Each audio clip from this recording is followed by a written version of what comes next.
Oil is hurting the finances of Nigeria, a major oil producer.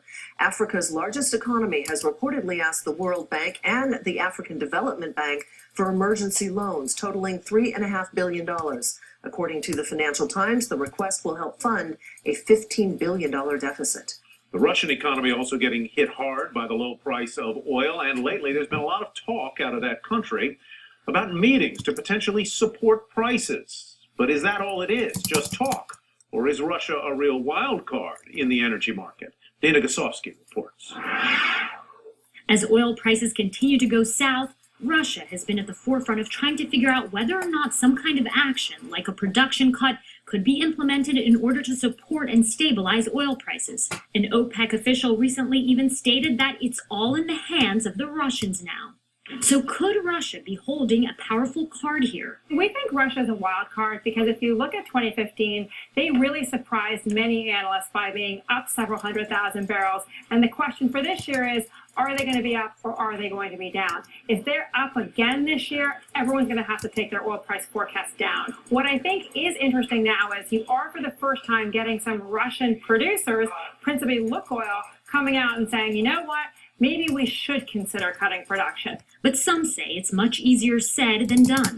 I don't really see Russia being the one that's more willing to cut production on its side. And you have a lot of disagreement amongst Russian energy firms as well. Several analysts we spoke with say Russia's role in a potential oil production cut is really just a sideshow, and that Russia is simply just trying to talk up the oil markets. Even if it does want to cut production without Saudi Arabia's cooperation, it would be all talk, little action, with geopolitics complicating things quite a bit. When it comes to Russia trying to compel a Saudi cut, there's a lot of distrust there. And I think the Saudis are going to be much more focused on U.S. production than they are in coordination talks with Russia. But some argue Russia has reason to do whatever it can to get other countries' cooperation, perhaps now more than ever. Like New York-based attorney Edward Mermelstein, who advises high-net-worth individuals investing in Russia and the former Soviet Union.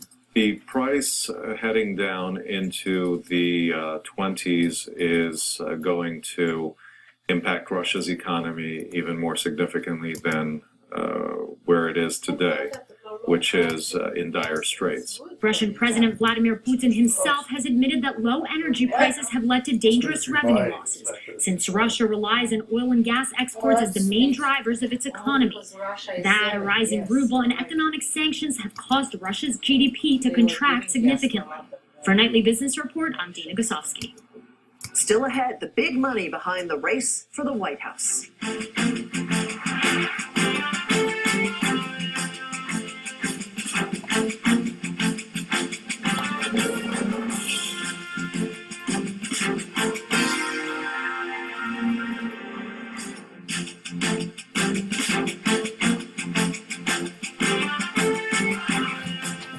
Iowa voters will caucus tonight. It's the first presidential nominating contest in a race like few we've seen before.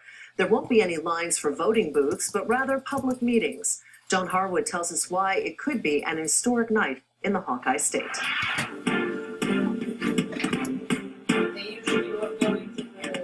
We have finally reached the point in the American presidential campaign where it's not up to pollsters, it's not up to pundits, it's not even up to campaign speeches. Tonight, the voters begin to have their say in Iowa with the caucuses. And sometimes we forget that despite all the complex policy papers and issue stances that the candidates take, it sometimes for voters comes down to simple gut reactions to the candidates that they see in front of them.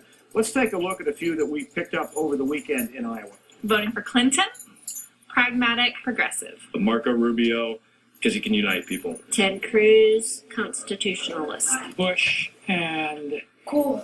Honesty. Carly, confident, strong, and she has a blueprint for America. Trump, wall. We love you, Donald! I love you too. Hillary, seniors. Bernie, approachable. Oh, you're in the energy? My status right now is still undecided. Now, those voters did get some stark rhetoric, especially on the Republican side at the tail end of this fight. Listen to this back and forth between Ted Cruz and Donald Trump, the two leading Republican contenders. Both Trump and Marco are attacking me. They're attacking me with all their might. And we're drawing contrasts. And the contrasts are clear. And the contrasts, by the way, are substantive and policy-based. A vote for Marco Rubio is a vote for Anderson. And a vote for Donald Trump is a vote for Obamacare. Ted Cruz is a total liar. I am so against Obamacare. I've been saying it for 2 years in my speeches. I'm going to repeal and replace Obamacare. I don't even know where he gets this, but he's a liar. Trump comes into caucus night with a 5-point lead in the last Iowa poll, but Ted Cruz is believed to have a stronger organization. On the Democratic side, Hillary Clinton has a 3-point lead in that last Iowa poll over Bernie Sanders, but she is believed to have the stronger organization, so she's considered the favorite going into tonight. The results here, however they come out, are going to shape the contest as we move forward to New Hampshire, which has its primary in 8 days, then Nevada and South Carolina after that, and then the race goes national. For Nightly Business Report, I'm John Harwood in Des Moines, Iowa.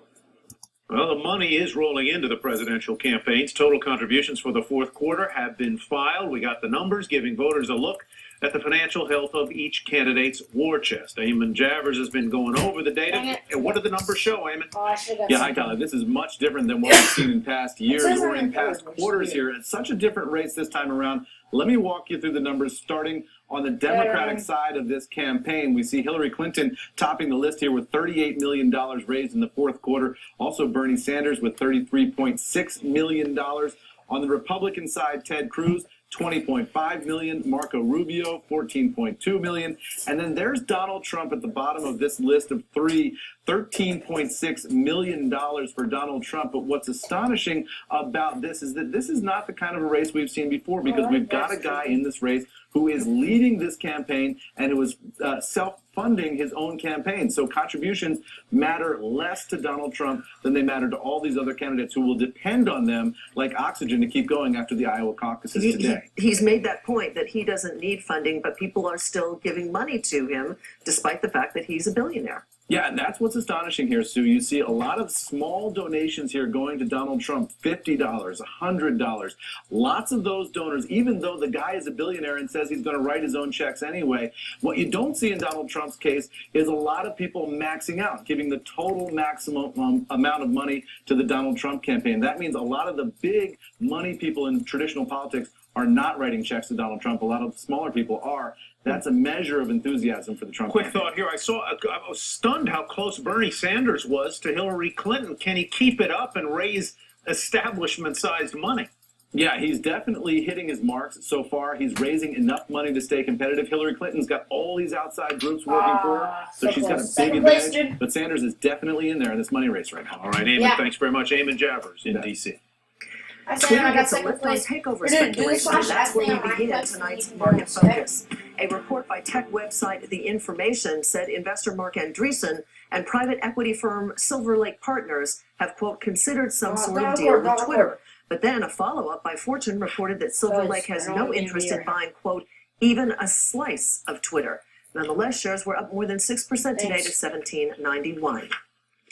Lumber liquidators will pay more than $13 million in fines and penalties for importing illegally sourced wood. In October, the hardwood flooring retailer pleaded guilty to felony and misdemeanor charges. Under its plea agreement, the company will also face 5 years probation. Shares of lumber liquidators were up 3.5% today to $13.36. The Centers for Disease Control and Prevention is closing its investigation into the Chipotle E. coli outbreak, saying the concern appears to be over. But the CDC was unable to determine the cause of that contamination, saying that it was likely because of a, quote, common meal item or ingredient, end quote. Chipotle expected to report its fourth quarter earnings tomorrow. Shares rose more than 4% to $472.64. Fourth quarter profit at the health insurer Aetna up nearly 40%, thanks in part to membership growth in its government-based business that sells Medicare and Medicaid plans. Aetna did, however, issue a downbeat outlook for 2016, citing an expected drop in enrollment and a rise in medical costs. Aetna shares up 1.5% today to $103.37. The activist hedge fund Hudson Executive Capital has taken a small stake in CIT Group and wants the firm to break up. That, according to the Wall Street Journal. CIT Group provides commercial lending and insurance services and also owns planes and rail cars it leases out. The lender currently exploring a spin-off of its commercial air business. Shares of CIT up nearly 2% today to $29.86. And Mattel beat fourth quarter earnings targets, pulled in $2 billion in sales. That revenue number also better than expectations. Strong sales for its Barbie dolls and Hot Wheels toys lifted those results. It was Mattel's first rise in revenue in more than 2 years. And just like the new Barbie, Mattel shares plumped up on the news in extended hours after falling 3% during the day to 26.76. And coming up, we go a different direction. The marijuana industry is growing quickly, and so are the headaches when it comes to paying taxes.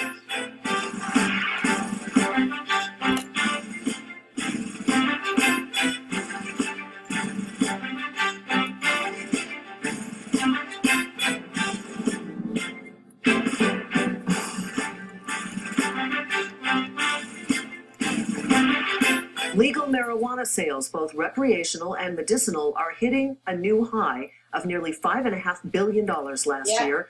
A new report predicts sales this year will grow 25%, and by 2020, sales are expected to hit about $22 billion. But for those who sell marijuana legally, filing business taxes is anything but simple.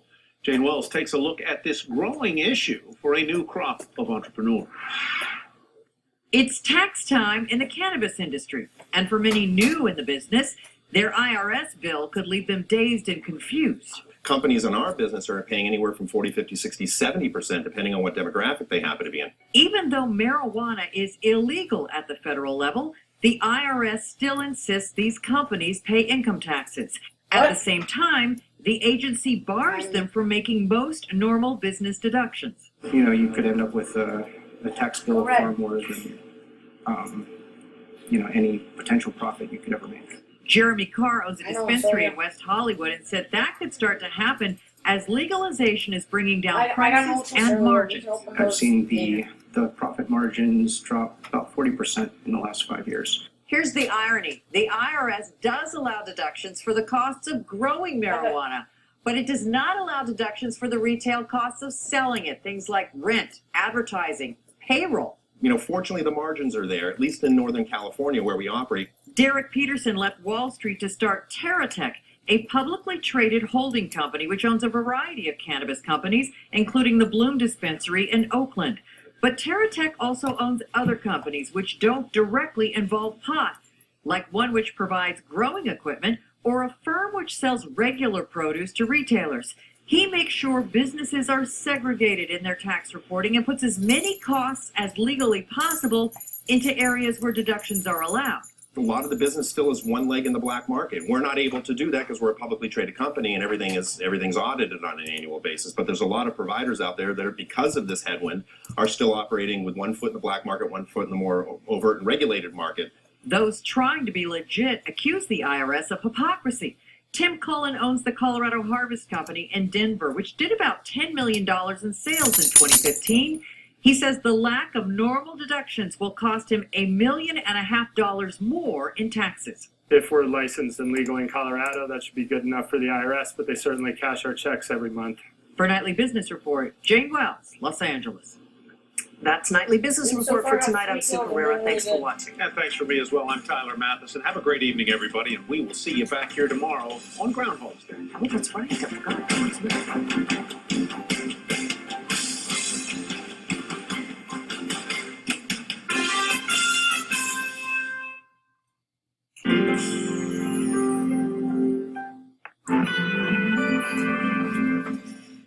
Local broadcast of the Nightly Business Report on Milwaukee Public Television is made possible by Vernon and Dolores Weber.